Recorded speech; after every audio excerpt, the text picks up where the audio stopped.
A sua manhã com mais informação. Jornal da Mix. Muito bem, vamos lá para o destaque de Adolfo Padilha. Adolfo, seja bem-vindo, seu destaque. Fala aí, Eudes Figueiredo, amigos da Mix FM. Olha, hoje vou começar minha abertura dizendo o que é uma narrativa. A narrativa ela é um tipo de texto descritivo, pode ser de histórias fictícias ou reais, com personagens inseridos em determinados tempo e espaço. Os exemplos de narrativa são contos, fábula, romance e até novela. Estou falando isso para os nossos ouvintes e amigos entenderem que momento vivemos no Brasil. Um momento de contos, um momento de fábula, romance trágico ou de uma novela que pode ter um final feliz. Porque as narrativas elas são criadas, elas são inseridas, elas têm um tempo, se você for avaliar bem.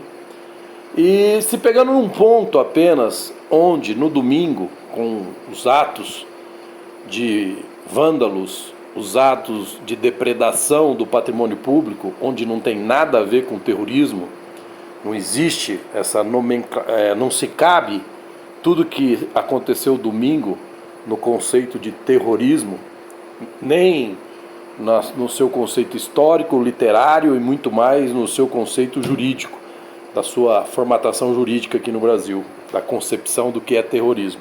Mas, se criar uma narrativa de se afastar até mesmo um secretário de segurança, pedir a sua prisão, criar uma narrativa em cima de uma narrativa de afastar um governador, mesmo nenhuma literatura jurídica concede esse poder ao STF, ainda mais de forma monocrática, que é afastar um governador eleito democraticamente, com a narrativa criada de que eles sabiam que ia acontecer e não tomaram as providências.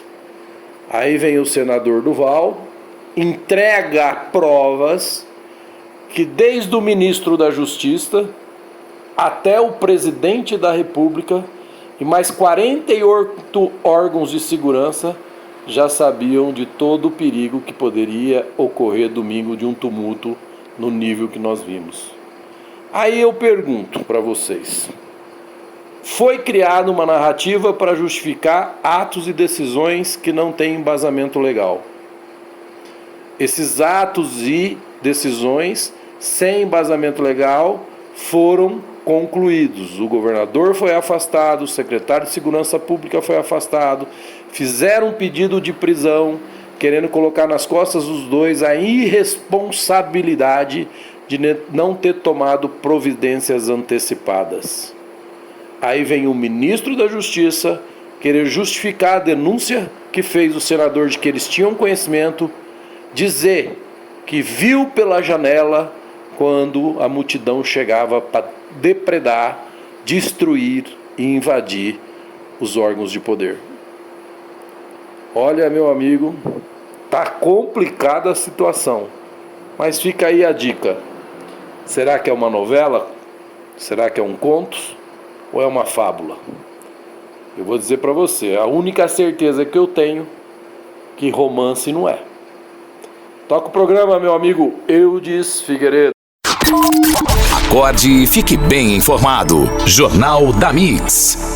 E olha, o deputado federal Evair Vieira Melo quer a abertura de uma comissão parlamentar de inquérito, a chamada CPI, para investigar a suposta responsabilidade do ministro da Justiça e Segurança Pública, Flávio Dino, pelos atos de vandalismo ocorridos no último domingo em Brasília.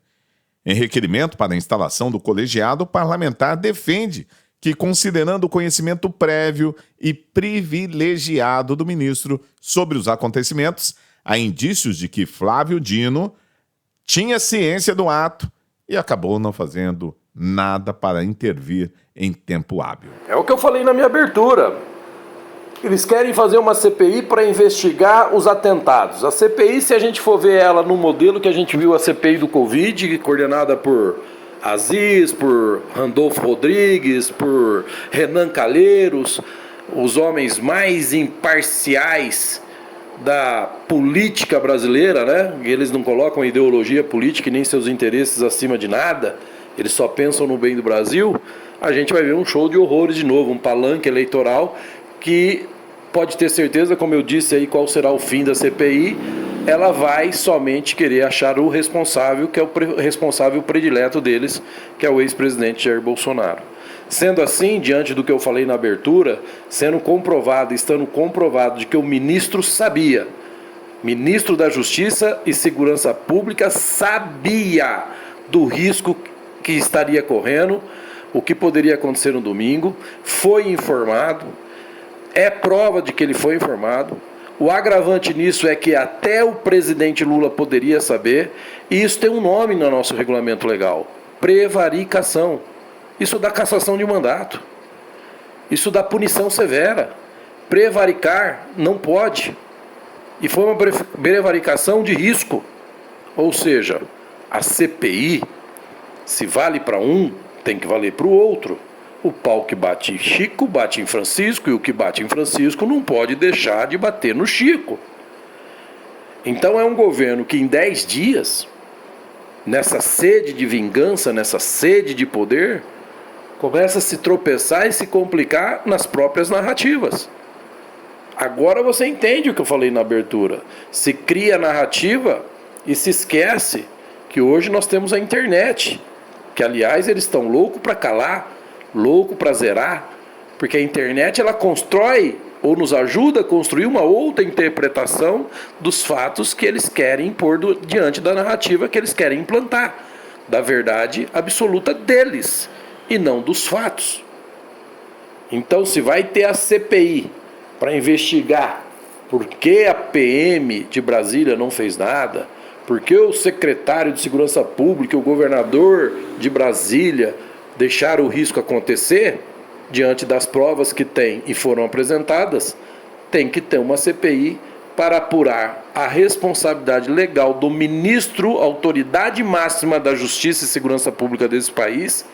Até vamos esquecer que ele é comunista, ele é a autoridade máxima da segurança pública desse país, que soube e foi informado e não tomou as devidas providências.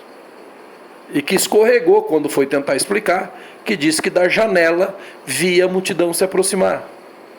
Ou seja, não precisa dizer mais nada. Por dentro da política. Governador do estado de São Paulo, Tarcísio Gomes de Freitas, se reuniu com o presidente Luiz Inácio Lula da Silva essa semana em Brasília. O encontro teve como principal objetivo a discussão do processo de privatização do Porto de Santos, no interior do estado. Tarcísio tem que sempre ter atitude institucional de governador do estado de São Paulo.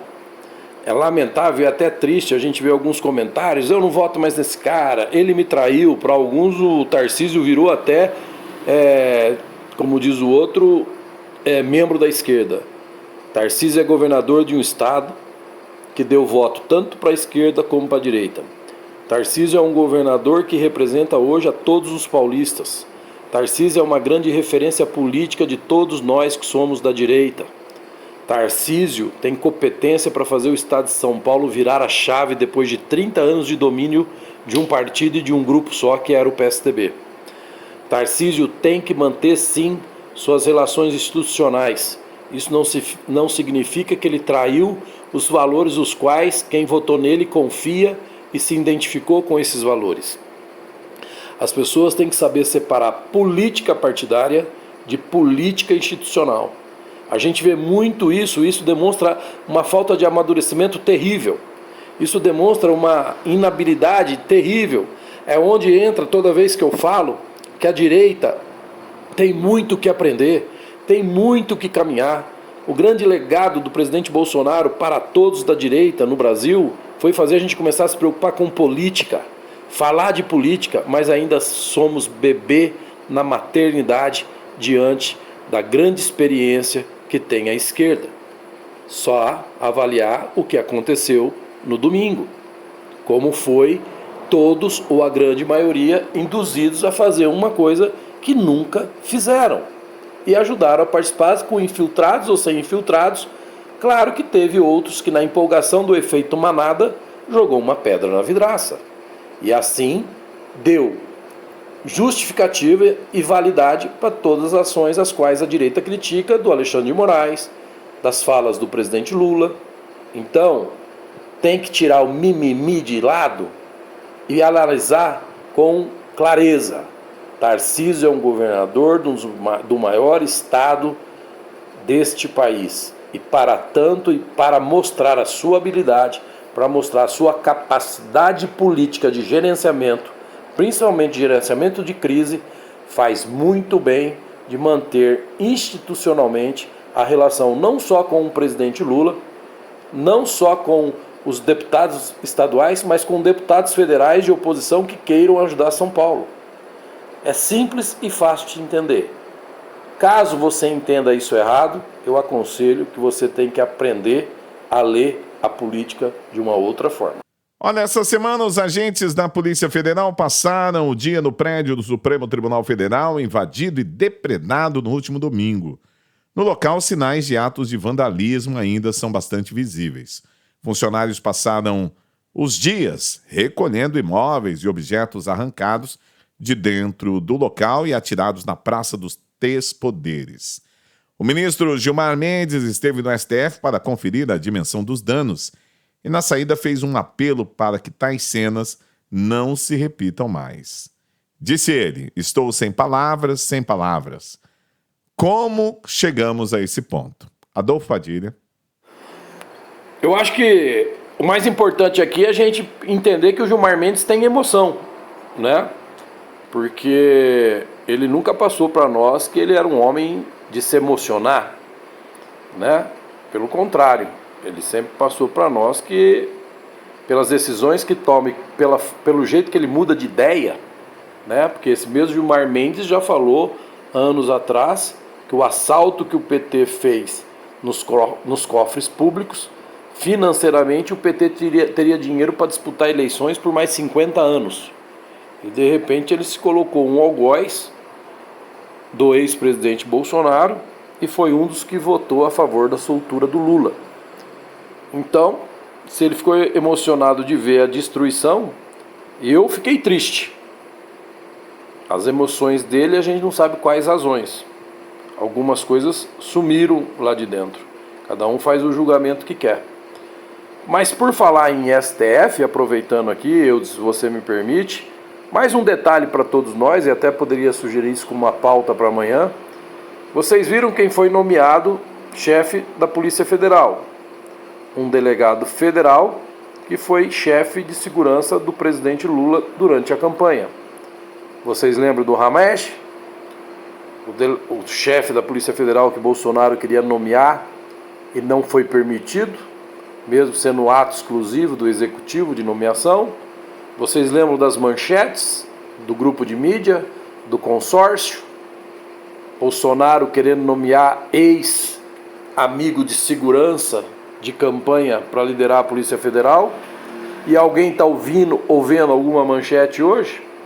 Alguém está ouvindo ou vendo matérias da ministra que se demonstrou aliadas de alguns milicianos no Rio de Janeiro? Então, gente, a arte da política é começar a entender ela. A arte da política é tirar a emoção, a militância dos olhos e entender o jogo para ver como ele é jogado. O xadrez não se ganha com o avanço das peças. O xadrez se ganha estudando qual peça você vai avançar. Essa é a minha dica. Um abraço, Eudes Figueiredo, e até amanhã. Muito bem, nós vamos um rápido intervalo, voltamos já já com mais Jornal da Mix.